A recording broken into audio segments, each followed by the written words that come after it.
कुरिन्थियों के नाम पर उस रसूल का पहला खत और उसका 8वां बाब जो 13 आयात पर मुश्तमिल है। अब बुतों की कुर्बानियों की बाबत यह है, हम जानते हैं कि हम सब इल्म रखते हैं। इल्म गुरूर पैदा करता है, लेकिन मोहब्बत तरक्की का बाइस है। अगर कोई गुमान करे कि मैं कुछ जानता हूँ, तो जैसा जानना चाहिए वैसा अब तक नहीं जानता। लेकिन जो कोई खुदा से मोहब्बत रखता है, उसको खुदा पहचानता है। बस बुतों की कुर्बानियों के गोश्त खाने की निस्बत हम जानते हैं कि बुत दुनिया में कोई चीज नहीं और सिवा एक के और कोई खुदा नहीं।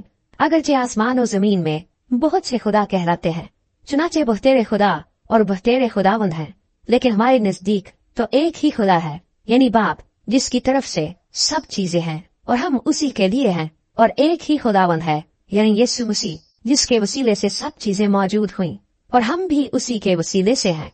लेकिन सबको ये इल्म नहीं, बल्कि बाज को अब तक बुत परस्ती की आदत है, इसलिए उस गोश्त को बुत की कुर्बानी जानकर खाते हैं और उनका दिल चूंकि कमजोर है, आलूदा हो जाता है।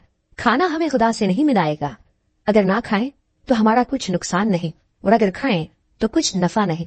लेकिन होशियार रहो, ऐसा ना हो कि तुम्हारी ये आजादी कमजोरों के लिए ठोकर का बाइस हो जाए। क्योंकि अगर कोई तुझ साहिब इल्म को बुत खाना में खाना खाते देखे और वो कमजोर शख्स हो, तो क्या उसका दिल बुतों की कुर्बानी खाने पर दलेर न हो जाएगा?